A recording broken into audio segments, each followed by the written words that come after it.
At the Pesach seder, there are 4 children that participate. The Chacham, the Rasha, the Tam, and ושאינו יודע.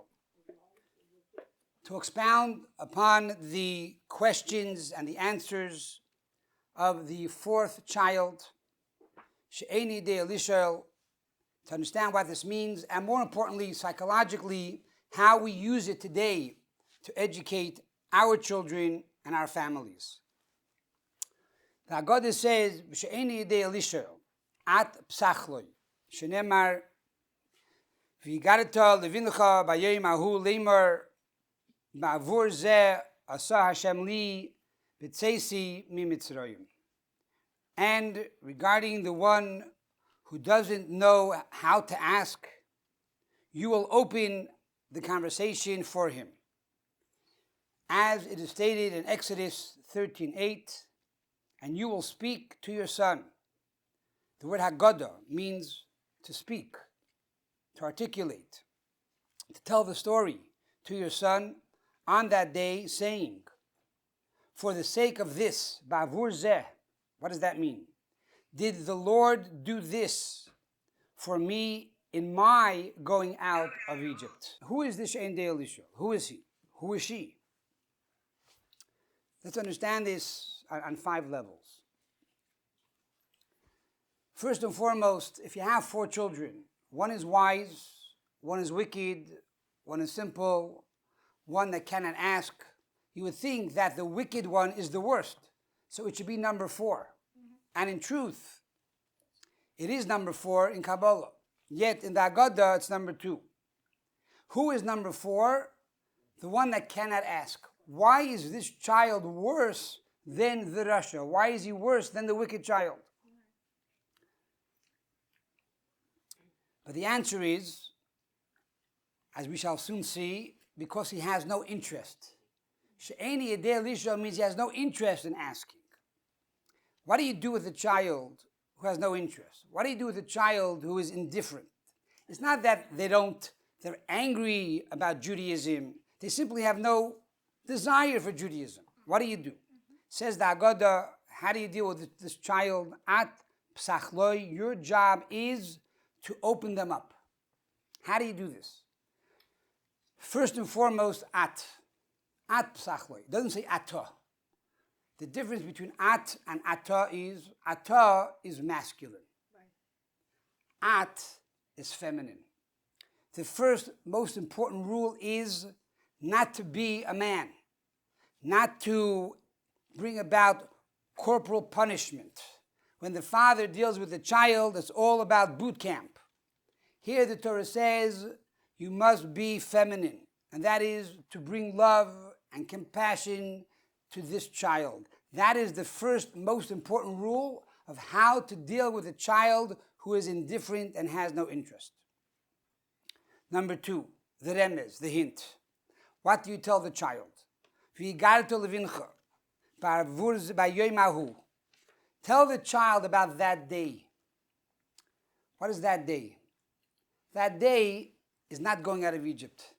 That's not what you talk to the child. Because he's at the seder, he has no interest about Egypt. What do you talk to him about? B'yom ahu. B'yom hazeh, on this day, we left Egypt. B'yom ahu, that day represents the future redemption. And therefore, B'yom, day represents redemption. Laila, night, represents exile. Hazeh, this redemption, represents going out of Egypt when we saw the revelation of God. B'yom ahu, that day, represents the future redemption, when the revelation of God will be greater, much greater, than the exodus of Egypt. As it says in the prophet,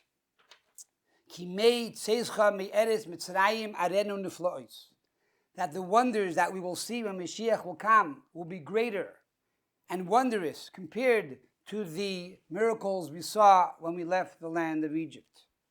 And therefore talk to the child about the future redemption. And tell the child, you should know that every mitzvah you do brings more light into the world. Every mitzvah you do brings the world one step closer to the final redemption. and it's up to you to make that change. One good deed can tip the scale to salvation. And according to the mitzvahs you do now, that will be the revelation, and that will be the reward, and that will be the tremendous peace that we will experience after Mashiach comes.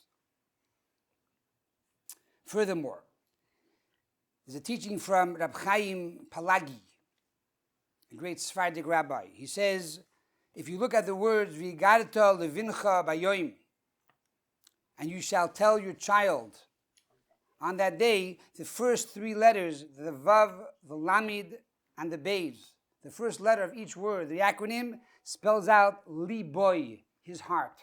Talk to his heart. Don't talk to the brain, talk to the heart. And then you have the second three words.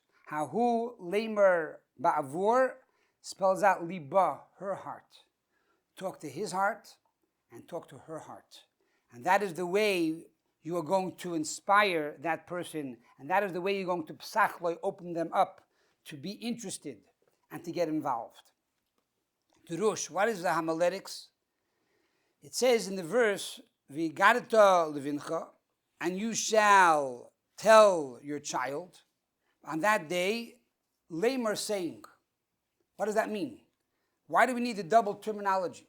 Either v'yigarta, either you shall tell, or say to your child. Why do we need the double terminology?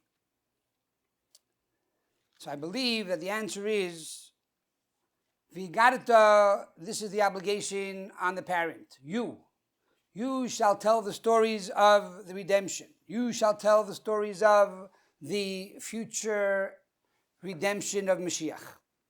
And this needs to inspire the child, lemor, that the child themselves will begin to start asking questions. They will begin to talk. And now they will get involved and ask their question. Another interpretation based on the Orach Chaim HaKadosh is that the Torah is telling us, not only if you have a child at the table, must you read the Haggadah or tell the story, but even if you have your own seder, even if you are alone, you have the obligation to ask the 4 questions to our Father in heaven. Even if you are having a seder alone, you have the obligation to read the whole Haggadah and talk out the story to yourself. Lemor, saying, talk to yourself and learn and teach the Haggadah. After the passing of the Rebbe's wife, Rebbe Chaim Mushka,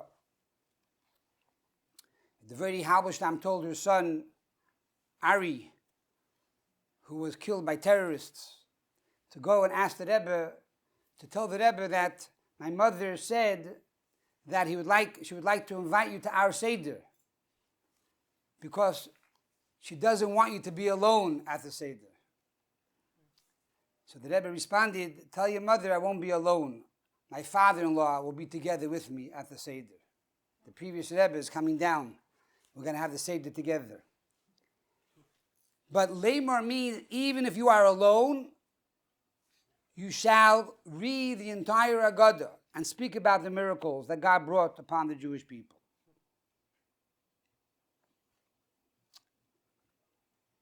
Furthermore, the word lemor is really a conglomerate of 2 words. Loi mar, not bitter. In other words, when we as parents, when we as teachers talk about Judaism, it needs to be sweet. It needs to be the beauty, the joy of Judaism, not the oi of Judaism. Lemor, lomar, don't talk about the bad things. Talk about the sweet things. Inspire them. Show them the beauty of Judaism. Soid, what is the esoteric? These 4 children represent the 4 worlds. The Chacham represents the world of Atzilus, the world of emanation. And then you have the Tam represents the world of Bria, the world of creation. ושאינו יודע represents the world of Yitzira, the world of formation. And the Rasha represents the 4th world of Asiya, the world of action. And therefore the ושאינו יודע לשאול is really the world of Yitzira, and that is the world of emotions. What does that mean? Let us see. And then we move on to the 5th level, which is Chassidus.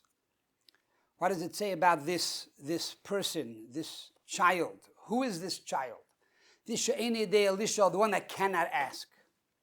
And Chassidus has an interesting twist on this. And that is, this child is not a baby, not someone who's immature, someone who's sitting at the end of the table simply because they're the youngest. On the contrary. This ושאינו יודע, לשאול is someone who's old and successful and a business person and out there in the world is famous, made the Fortune 500s. And not only that, besides being successful, and they're known to be a tiger when it comes to business. The person is frum, very religious, davens 3 times a day, learns Rambam, Daf Yomi, Tanya, Chitas, everything. But this person, this CEO, when it comes to the seder, he sits on the other side of the table. You know why? Because he's not interested. ושאינו יודע לשאול. The word יודע, know, according to Chassidus, means excitement. יודע means hargosha, to get inspired by something. ושאינו יודע לשאול, he's not inspired to ask. You say to him, tonight's Pesach, I know. You got to eat matzah, I will. You have to eat maror, I'll do that also, no problem. Why don't you ask, I've done this seder 50 years already. I know all the stuff. It's not new to me. Comes along the Haggadah and says, At Pesach loy. Your job is to create a new path for this person, to allow that person to leave his Egypt because they're stuck. The word Mitzrayim etymologically means borders and constraints, means limitations. The person is limited in their thinking. They think Judaism has its ceiling. I did the seder year after year. There's nothing more for me to do. And even in business, where they have the da'as, they have this hargosha, they have this excitement in business, even there they are in Egypt because they believe that there's a limitation, because money has a limitation. So what do? How do you deal with this person? Says the Haggadah, at Pesach lo, you have to open up a new channel to create a new level for that person to reach their redemption. And what do you tell that person? Ba'avur zeh, because of this. What is this? Because of this, which is Pesach, matzah, u'moror. Because of this, that we eat tonight Pesach, which is the Korban Pesach, and we eat the matzah and moror. Because of this, did God take me out of Egypt? God took me out of Egypt because I did something. I made it happen. We sit at the seder, we twiddle our thumbs, and we think God is taking me out of Egypt. I need to do something. I need to initiate. I need to make it happen. And then, God willing, Asa Hashem, God will then reciprocate and help me leave my Egypt. But I need to take that first step towards redemption. And how do we do this? With matzah and with Pesach and with moror. What is Pesach? Pesach means God jumped over the houses. It means a quantum leap. It means a state of mind that I know that there is no limit, there is no ceiling to my success. And I know that I'm not too old or too weak or too tired to be able to go to the next level. Because God is infinite, and I have a soul, I have a neshama, and my soul is infinite. And God demands of me to be able to do more. So the first thing is, at the Pesach Seder, I need to come to that recognition and realization that I have unlimited talent and unlimited potential. Number 2, matzah. Matzah is the food of faith. If a person lacks faith or has doubts, eat matzah. That is literally the medication. That is literally the balm for a lack of emunah. Matzah is the food of faith. We're supposed to eat it on Pesach at the Seder.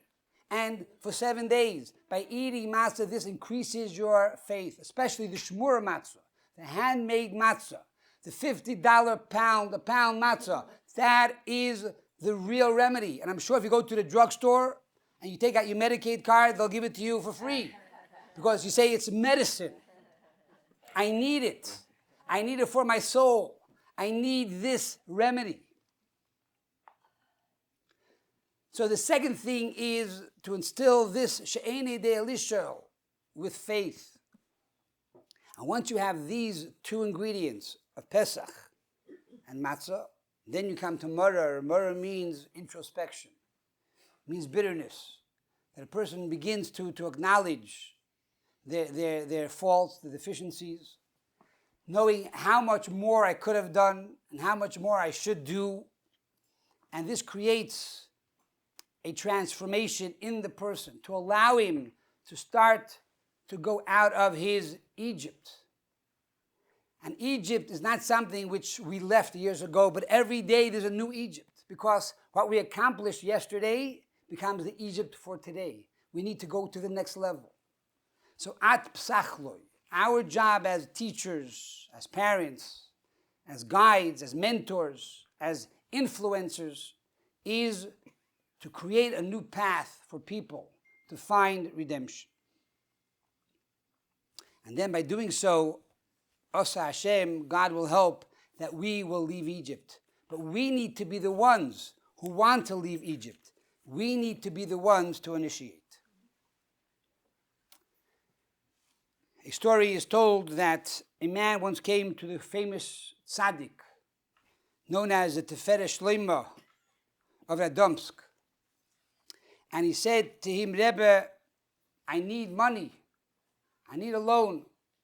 My business went down and I need some help to get back on my feet. So the Tiferes Shlomo listens to the man's woes and he says, yeah, it makes sense. You should go and get a loan. He says, Rebbe, but you don't understand. I already took many loans from many of my merchants, from many of my friends, and they're not going to give me any more loans. He says, aha, if that's the case, then we have the answer in the Haggadah. ושאינו יודע לשאול, the one that cannot ask anymore for a loan. What's the answer? At Pesach loi. You need to open up for him the heavens. God, you need to open the heavens and give him the money he needs. And so he went home. And from that day onward, things turned around. And money came from all sides. And Baruch Hashem, he was able to pay back all his debts. And he made a lot of money, he became very rich. This is the power of Pesach. The power of Pesach is that we, each of us, are the children of God. And we have the ability to ask God everything that we need. There's a teaching of the previous Rebbe that right before the Manishtana, it says, now the child should ask what? And in our seder, we sit down and we say, everybody take a moment and ask for your personal needs at this time. But here the Haggadah is telling us even more than that. Even if you forget to ask, even if you're embarrassed to ask, even if you cannot ask anymore, ושאינו יודע לשאול, God, at Pesach lo, you, Almighty God, open up all of those channels to bring each one of us health and long life and success and all the blessings that we need materially and spiritually, and the ultimate blessing. By Yom Ahu, that day, to bring about the ultimate redemption with the coming of Mashiach from Hecht, ושאינו. Amen.